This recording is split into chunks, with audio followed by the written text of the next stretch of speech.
આખી ડુંગળીનું શાક બનાવવા માટે મેં અહીંયા થોડી સૂકી ડુંગળી લઈ લીધી છે અને ડુંગળીના ફોતરા હટાવી અને ડુંગળીને વચ્ચેથી કટ લગાવી દીધો છે।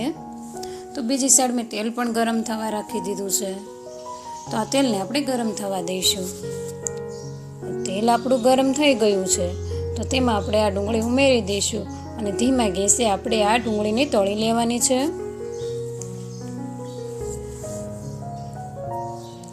તો ડુંગળી આપણે ધીમા ગેસે તળવાની છે।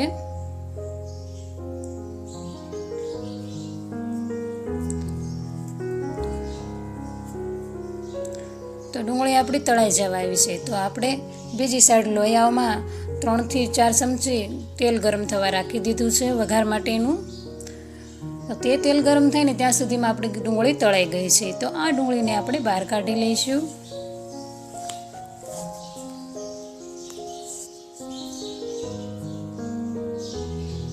આપણું તેલ પણ ગરમ થઈ ગયું છે તો તેમાં 1 ચમચી રાઈ, જીરું, વઘાણી અને થોડા સૂકા મસાલા ઉમેરી દઈશું। તેની સાથે આદુ, મરચાં, લસણની પેસ્ટ ઉમેરી છે। વઘાર આપણો સરસ રીતે થઈ ગયો છે તો તેમાં આપણે 1 ટમેટાની પ્યુરી ઉમેરી દઈશું અને સરસ રીતે મિક્સ કરી લઈશું।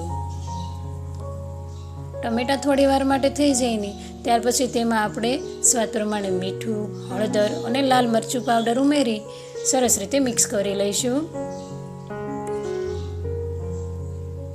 તો હવે તેમાં 1 ચમચી તલનો ભૂકો છે અને 2 ચમચી શિંગદાણાનો ભૂકો છે તો આ ભૂકો ઉમેરી તેને પણ આપણે મિક્સ કરી લીધો છે। તો આપણે વઘાર સરસ રીતે થઈ ગયો છે તો તેમાં આપણે 1 ગ્લાસ જેટલું પાણી ઉમેરીશું અને ઢાંકણ ઢાંકી આંધણને આપણે થોડી વાર માટે ઉકળવા દઈશું। તો આંધણ આપણું સરસ રીતે ઉકળી ગયું છે તો તેને આપણે ફરીથી મિક્સ કરી લઈશું।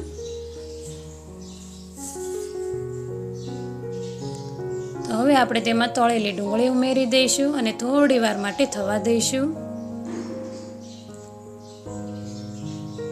થોડી વાર પછી આપણે ગેસ બંધ કરી દઈશું અને 2 ચમચી માખણ ઉમેરી દઈશું અને તેની સાથે આપણે થોડા લીલા કાપેલા ધાણા ઉમેરીશું અને ચપટી ધાણા જીરું ઉમેરી દઈશું।